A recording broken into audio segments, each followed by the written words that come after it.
நான் உயிரிலும் அதிகமாக நேசிக்கிற என்னோட அப்பாவுக்கு என்னுடைய முதல் வணக்கத்தை தெரிவிச்சுட்டு வந்திருக்கிற அனைவருக்கும் என்னுடைய வணக்கத்தை தெரிவிச்சுக்கிறேன். ஐயா பாக்கியராஜ் சார் அவங்க வந்து தான் என் பொண்ணை வந்து ஒரு 9 மாசத்துல ஆசீர்வாதம் பண்ணி அவங்க நல்லா வருவாங்கன்னு சொன்னாங்க. ஒரு 5 இயர்ஸ்லேயே வந்து அவங்க இப்படி வருவாங்க அப்படிங்கிறது இயற்கை எனக்கு கொடுத்துருக்கு. வந்திருக்க அனைவருக்கும் என்னுடைய நன்றி. ஆக்சுவலி நான் இந்த பாட்டு வந்து நான் ஒரு திரைப்பட நடிகர், ஒரு இயக்குனர். 10 வருஷத்துக்கு முன்னாடி நான் படம் பண்ணியிருக்கேன். என்னுடைய பிஆர்ஓவாக இருந்தவர், அவருக்கு நான் என்னுடைய மனமார்ந்த நன்றியை தெரிவிச்சுக்கிறேன். பெரு துளசி பழனிவேல் சார். ஆமாம், எனக்கு ஒரு ஆக்சிடென்ட் ஆயிடுச்சு. அதனால் வந்துட்டு என்னால் தொடர்ந்து பண்ண முடியல, சினிமாக்குள்ளே இது பண்ண முடியல. அதனால என் பொண்ணை அப்படியே கொண்டு வந்துடலாம்னு பார்த்தேன். அவங்களுக்கு இயற்கையாகவே அது ஒரு அமைஞ்சிருச்சு. உங்களுடைய எல்லாருடைய ஆசீர்வாதமும் என் பொண்ணுக்கு வேணும். நீங்கள் எல்லாரும் கொஞ்சம் சப்போர்ட் பண்ணுங்கள். ஆக்சுவலி நான் இது வந்து என்னோட அப்பா வந்து ஒரு 1 இயருக்கு முன்னாடி தவறிட்டாங்க. அப்பா ஞாபகமாக எழுதின ஒரு பாட்டு, அது என் பொண்ணை வச்சே நான் வந்து பண்ணியிருக்கேன். நீங்கள் எல்லாருமே வந்து என் பொண்ணுக்கு சப்போர்ட் பண்ணுங்கள். நன்றி.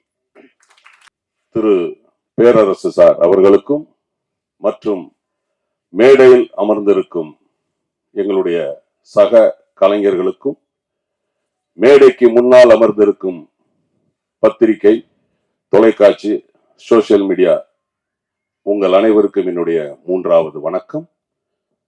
என்னுடைய பேச்சில நிறைய இருந்தா எடுத்துக்குங்க, குறை இருந்தா மன்னிச்சுக்குங்க. சினிமா, மாஸ் மீடியா, இந்த சினிமாவை வச்சு நிறைய ஆட்சிகள் வந்திருக்கு. முக்கியமா தமிழ்நாட்டில் அந்த அளவுக்கு அந்த சினிமா வந்து ஒரு பவர்ஃபுல் மீடியா. அந்த சினிமாவில் நாமெல்லாம் இருக்கிறது மிகப்பெரிய ஒரு பெருமை. ஏன்னா நாங்கெல்லாம் வந்து I have finished Adyar film institute DFT direction. Bhagyaraj சாரோட படங்களை எங்களுக்கெல்லாம் போட்டு காட்டி அந்த ஸ்கிரீன் பிளே அப்படின்னா என்ன அப்படிங்கிறத கற்றுக் கொடுப்பாங்க. சார் படத்துல நான் வந்து நடிக்கல, பட் சாரை வந்து நான் வந்து தூரமா பார்த்து ரசிச்சிருக்கிறேன். ஒரு பெரிய கொடுப்பினை என்னன்னா, நான் ஒரு படம் தயாரிச்சேன் 2006 காதலே என் காதலே அப்படின்னு ஒரு படம் தயாரிச்சேன். சார் வந்து அந்த படத்தை வந்து பார்க்க வந்தாங்க. பார்த்து ஃபுல்லா அதுக்கப்புறம் தான் தெரிஞ்சது சாரோட பையன் வந்து இதே மாதிரி ஒரு கதையில சார் நடிச்சிருந்தாங்க அப்படின்னு சொல்லிட்டு. அப்போ ஒரு 3 மணி நேரம் சாரோட வந்து நான் இருந்து அந்த படத்தை பார்த்தேன். பேரரசு சார் சொல்லி ஆகணும், திருப்பாச்சி பேசாம ஊருக்கு வந்தமா போனமா இல்லாம வீணா எங்க ஊரு கோயில் விஷயத்துல தலைவலி.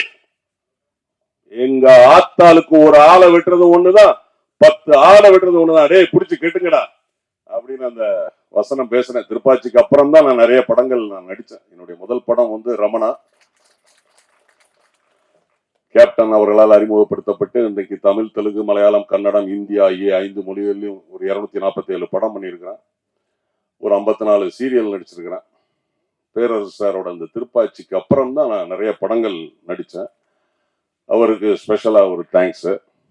அப்புறம் எங்களுடைய சக கலைஞர் எல்லாருக்குமே ரொம்ப நன்றி. அப்புறம் முக்கியமாக அப்பா மீடியா, ரிஷி சார்.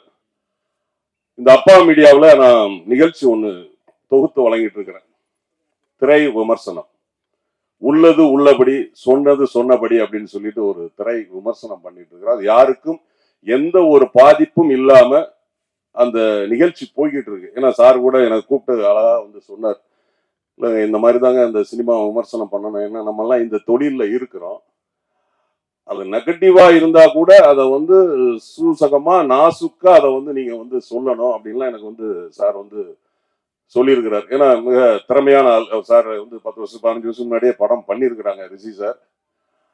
இந்த பாடல் எங்க அப்பா, ஏன்னா பார்க்கும்போதே தெரிஞ்சது, விஷுவலா வந்து மிரட்டி இருந்தாங்க எல்லாருமே. அந்த பாப்பாவை பத்தி சொன்னாங்க. நிச்சயமாக வந்து தமிழ் சினிமாவில் ஒரு சைல்டு ஆர்டிஸ்ட் மட்டும் இல்லாம வருங்காலத்துல ஒரு பெரிய ஹீரோயினா வருவாங்க.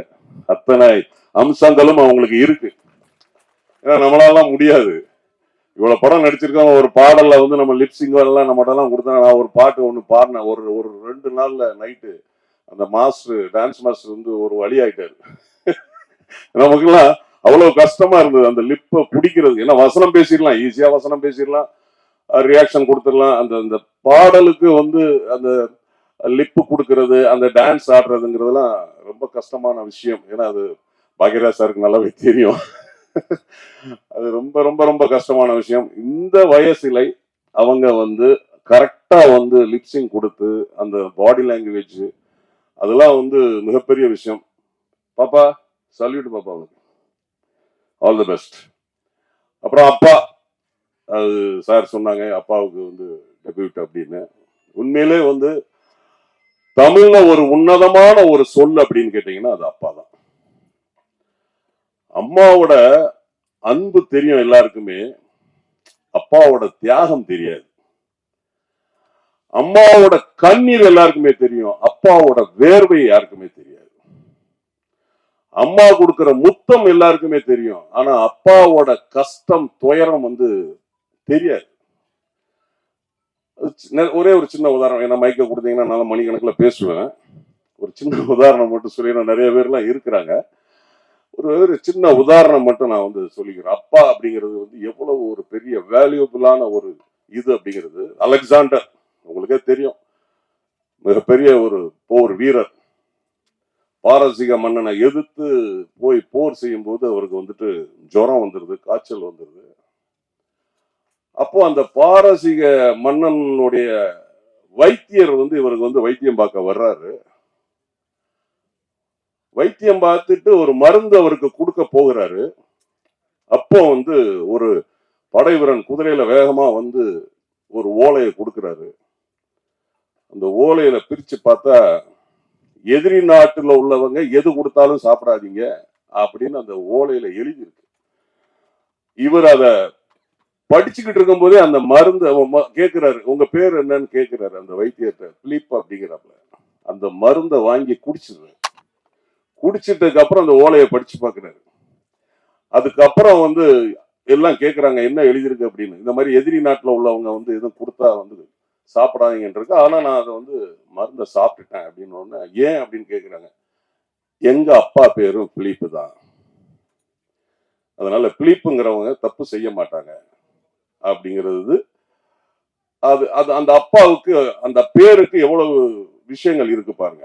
அதனாலதான் வந்து என்ன, எங்க ஊர்லயே ஒரு உண்மை சம்பவம் நடந்தது. இதை மட்டும் நான் பேசி முடிச்சுக்கிறேன். திருநெல்வேலி என்ன நேட்டிவ். முதல் மரியாதை படத்துல வந்து பாரதி ராஜா சார் வந்து வச்சிருப்பார்ல, அந்த கிளைமாக்ஸ்ல பெரியவர் ஐயா சிவாஜி சாரோட உயிர் இழுத்துக்கிட்டு இருக்கும்போது ராதாமா ஜெயில இருந்து வந்து அந்த காலை அப்படி வச்ச உடனே அந்த உயிர் போகும் பாத்தீங்களா. அதே மாதிரி எங்க ஊர்ல உண்மையிலே நடந்தது. திருநெல்வேலியில ஒரு அப்பா, 2 பசங்க, ஒரு பொண்ணு.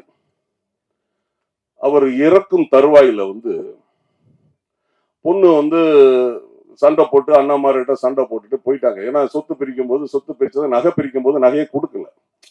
இந்த 2 பசங்க மட்டும் எடுத்துட்டாங்க. இவா இனிமே உங்க மூஞ்சிலே முழிக்க மாட்டேன்னு சொல்லிட்டு போயிட்டா, பாம்பே போயிட்டா. அப்போ இழுத்துக்கிட்டு இருக்கு. அப்ப நம்ம ஊர்ல எல்லாம் சொல்லுவாங்க கடைசி பால் ஊத்துவாங்க அப்படின்னு சொல்லிட்டு. அப்போ அவங்க அப்பாவோட ஃப்ரெண்ட் எல்லாம் சொல்றாங்க, அவருக்கு வந்து திருநெல்வேலி அல்வான்னா ரொம்ப பிடிக்கும், அந்த அல்வாவை கரைச்சி கொடுங்க உயிர் போயிடும் அப்படிங்கிறாங்க. அல்வா கரைச்சி கொடுக்குறாங்க. அது குடிச்சுட்டு அவர் ஏப்பம் விட்டு உயிர் போகல. அடுத்து இன்னொரு அப்பாவோட நண்பர் சொல்றாரு, அவர் பிரேஸ்லெட் போடணும்னு ரொம்ப ஆசைப்பட்டாரு, தங்கத்து மேல ரொம்ப ஆசைப்பட்டாரு, ஒரு பிரேஸ்லெட் எப்படியாவது வாங்கி போடுங்க கையில உயிர் போயிடும் அப்படிங்கிறாங்க. அது போட்டு பார்த்தாங்க, நடக்கல. அப்புறம் அவருக்கு வந்து மண்ணு இடம் அந்த எல்லாம் பார்த்தா ரொம்ப ஆசை, மண்ணை கரைச்சி அந்த தண்ணியை கொஞ்சம் கொடுங்க போயிடும் அப்படின்னு ஒருத்தர் சொல்றாரு. அதையும் பார்த்தாங்க, ஒன்றுமே போகல, உயிர் போகல, இழுத்துட்டு தான் இருக்கு. அப்போ ஒரே ஒரு பக்கத்து வீட்டு ஆயா சொல்லிச்சா, டேய் முட்டாள், உங்க அக்காவை வர சொல்லுங்கடா, அவ வந்தா உயிர் போகண்டா அப்படின்னு. பாம்பேல இருந்து பிளைட்டை பிடிச்சி மதுரைக்கு வந்து, மதுரையில இருந்து திருநெல்வேலிக்கு வந்து அந்த அப்பாவை வந்து அந்த அப்பாவோட உள்ளங்கைய பிடிச்சி, அப்பாவும் அப்படி பாக்குறாரு, கண்ணுல இருந்து 2 கண்ணுல இருந்து அப்படி கண்ணீர் வருது. அந்த அப்பாவுக்கு 1000 கற்பனைகள் அந்த கையிலையும் அந்த கண்ணிலையும் தெரியுது. அந்த பொண்ணு பிறக்கும் போது உள்ள சந்தோஷம், அந்த பொண்ணு சடங்காகும் போது உள்ள ஆனந்தம், அந்த பொண்ணு கல்யாணம் முடிஞ்சு கண்ணீர் விட்டு அழுது போகும்போது இவர் அழுக இவருக்கு தெரியுது. அந்த பொண்ணுக்கு அவங்க அப்பாவோட எல்லா விஷயங்களும் கண் முன்னாடி வந்துட்டு போகுது. சினிமா மாதிரி பிளாஷ் கட் வந்துட்டு வந்துட்டு போய் உள்ளங்கையில அமுக்குறாரு அப்பா, உயிர் போகுது.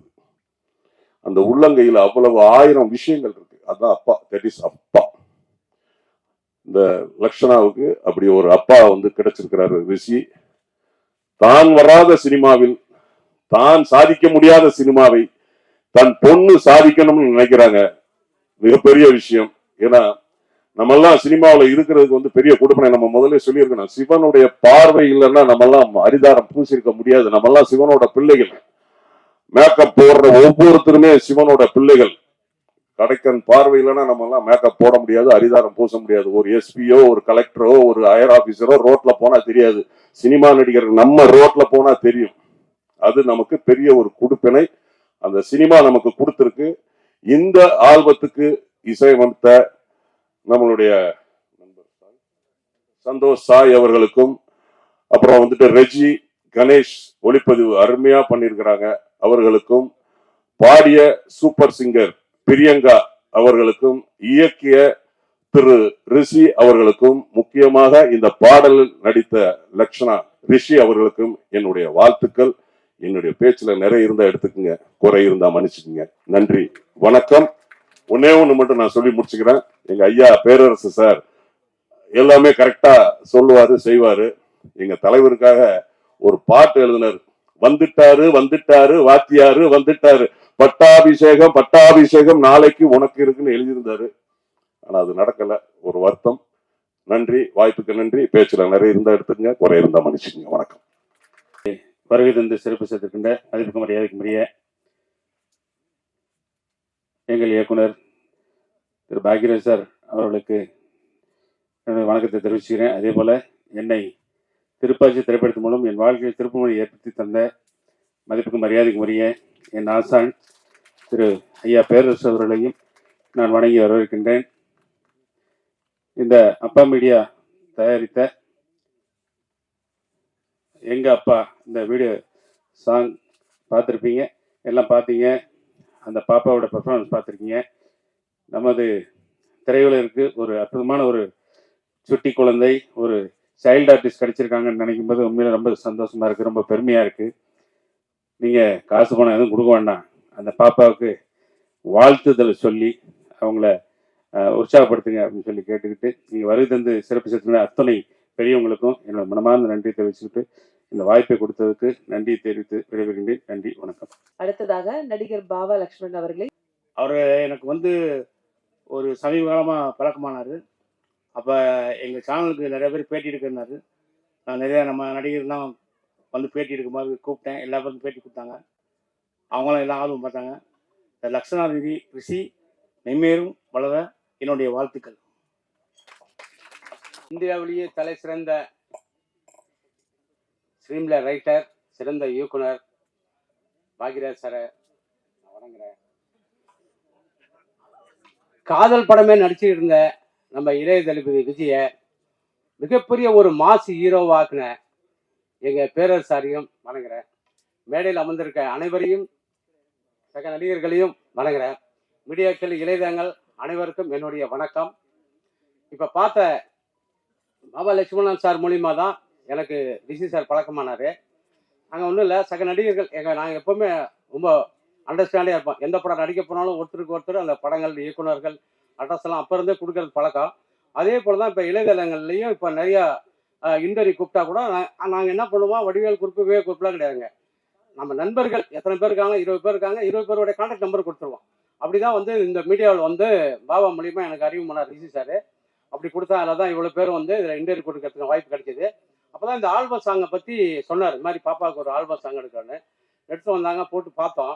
ரொம்ப பிரமாதமாக பண்ணியிருந்தது அந்த பாப்பாவுடைய எக்ஸ்பிரஷன் ரொம்ப நல்லா இருந்தது. அப்போ எங்களுக்கு தெரியும் இவர் ஏதோ ஒரு நோக்கோட இருக்காருன்னு.